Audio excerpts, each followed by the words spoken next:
ገና በጣም ብዙ ፈተኖችን እንፈተናለን። ክርስቶስ ለትልቅ ክብር ሲመርጠን እንፈተናለን በብዙ ነገር። በመጀመሪያ ማስተዋል ያለብን ነገር ቤቲ አንድ ስህተት በሌላ ስህተት አይስተካከልም። አንድ ስህተት በሌላ ስህተት አይጠፋም። ባይሆን ግን መርሳት የሌለብን ነገር እያንዳንዱ እንባችንን የሚቆጥር አምላክ አለ።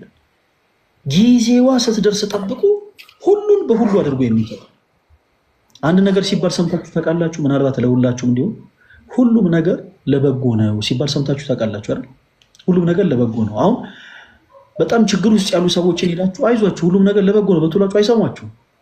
ማንም ሰው አይሰማም። ችግር ውስጥ ሆኖ ማንም ሰው አይሰማም። ቤትሽ ማንም ሰው ሀዘን ውስጥ ሆኖ ድካም ውስጥ ሆኖ ዝሎ በመንፈሳዊ ነገር በጣም ተዳክሞ አይዞ ሁሉም ነገር ለበጎ ነው ቢሉት ማንም ሰው አይሰማም።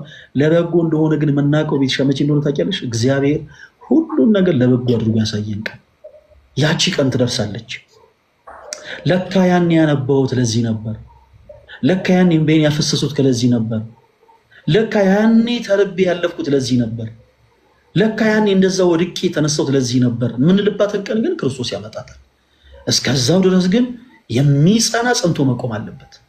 በዓለመ መላእክት ልክ ቅዱስ ገብርኤል ንቁም በበህላዌን እንደያለ በየእምነታችን ጸንተን እንቁም እንዳለ ሁሉ እያንዳንዱ በክርስቶስ ኢየሱስ የሚያምንም ደግሞ በአጠቃላይ በእምነቱ ጸንቶ መቆም አለበት።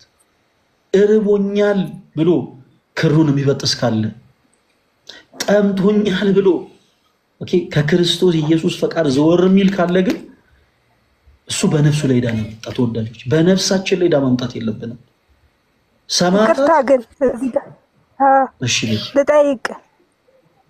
ምናልባት አሁን እንደዚህ ያልከው ማለት ነው የእውነት ተርበህ ታውቃለህ? ጥያቄሽን ጨርሽው መልስልሻለሁ። እንደዚህ ልል የፈለግኩት ማናችንም በዛ ቦታ ስንሆን ምን እንደምንወስን አናውቀው። የእውነት ነው የምልህ። ማለት ያ ሰዓት ለአንተ የመኖርና የመሞት ሰዓት ነው። ምናልባት 1 ቀን 2 ቀን 3 ቀን ሲሆን ተስፋ ማን ነው ማለት እኔ የምር ነው የምልህ። ይህ ማናችንም አሁን እዚህ ጋር የሚያዳምጡት ሁሉ የእውነት ሊመሰክሩ ይችላሉ። ማንም ቀን 3 ቀን ወይ 2 ቀን አድሮ እግዚአብሔር ነው ተስፋ የሚል ሰው ካለ እውነት እኔ መሰክርለታለሁ።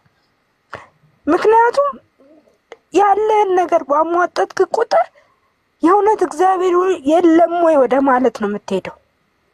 ምክንያቱም አንደኛ ራብ ምን ያደርጋል? መጠማት ምን ያደርጋል? የምታስበው እግዚአብሔር የለም ሳይሆን ያ የውስጥን ስሜት ነው። ምክንያቱም እኛ ሰዎች ነን አይደል? የሰው የራሱ የሆነ ባህሪያት አለው። የፈለገ እምነት ቢኖር የፈለገ ማንነት ቢኖር እኔ በጣም ብዙ ታግያለሁ እና በዛ ስሜቱ ስትሆን አይደለም ክር መበጠስ ሌላ ሃይማኖት ሄደ ክርን አንጠልጥለ ሌላ ሃይማኖት እስከብተ ለምን ልትበላ ትችላለህ? ክርን እንኳን ባንገት ይዘህ። ምክንያቱም እዚህ ጋር ለመኖር ነው የምትታገለው። መቼም ከነክሬ እርቦኝ ልሙት አትልም። የእውነት አንልም። ሁላችንም እስቲ እዚህ ጋር ያለ ነው እናዳምጥ።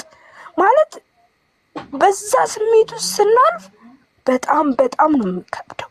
በጣም ማለት እስቲ አንድ ሰው አስበው እየራበው ከጎኑ ያለ ሰው ጠግቦ ሲበላ እኔ እንጃ በጣም ነው። እኔና ቀደም ያልኩ ማን ነው ተጠያቂው ያልኩ እያንዳንዳችን ከጎናችን ያለውን ሰው ተጠያቂዎች እኛ ነን።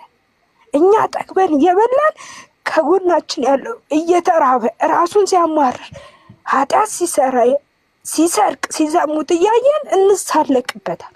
ለዚህ ነው ማነው ተጠያቂ? መጀመሪያ ከእግዚአብሔር በታች እኛ ከጎን ያለነው ሰዎች ተጠያቂዎች ነን።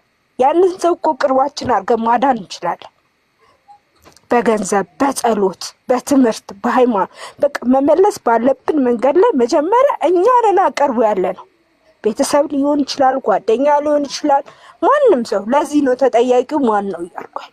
አንድ ሰው እርቦት እኔ ምር ነው ማለት እርቦት ማጅራ መጥቶ ሌባ ሲያዝ መጀመሪያ ያዘው ለምን ዘረቀ ነው የምለው። እርቦት ከሆነ ትክክል ነው በቃ። ምክንያቱም ለመኖር ማለት አይነ እያየ አትሞትም። ማንም ሰው እንዲህ ብሎ የምር እኔ አላቅም እንዲህ ብሎ የእውነት እኔ ክሬን እሺ እሞታለሁ እንዲህ እኔ እንጃ የምንልበት ጊዜ አላቅም። እግዚአብሔር ጥንካሬውን ካልሰጠ ምን ካላለ የምንኖር ሰዎች አይደለን።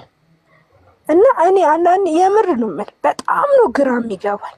ከራሴ ጋር ሁሉ ትግል ጀምራለሁ ያንን ነገር ላለማድረግ። ብድር ስጠይቅ እያላቸው ሲከለክሉ፣ ብዙ ነገር ስጠይቅ አቅማቸው እየቻለ እምቢ ሲሉ የምር ተስፋ የምትቆርጠው ያችን ሰዓት ነው። ምክንያቱም አንድ ሰው ተስፋ የሚሰጥ ትፈልጋለህ፣ ለእግዚአብሔር ማለት ለነፍሱ የሚኖር። እኛ ክርስቲያን ነን፣ እኛ ኦርቶዶክስ ነን፣ እኛ የእግዚአብሔር ሰዎች ነን። ግን ያንን ሰው በጸሎት እንኳን ለማገዝ ፈቃደኛ እንሆን። ካሬ ትርጉሙ ምንድን ነው? መረዳ አሁን ቅድሞ እንዳልከው ወደ ሴተኛ ዳሪ ወደ ራስ መጥፋት አልክ። መርዳት ከምን ይጀምራል? እኔ የምር ነው የምልህ ማንም ሰው በገንዘብ ቢረዳኝ የኔን ህይወት ሊቀይር አይችልም። ግን ቢጸልይልኝ የኔን ህይወት ይቀይራል።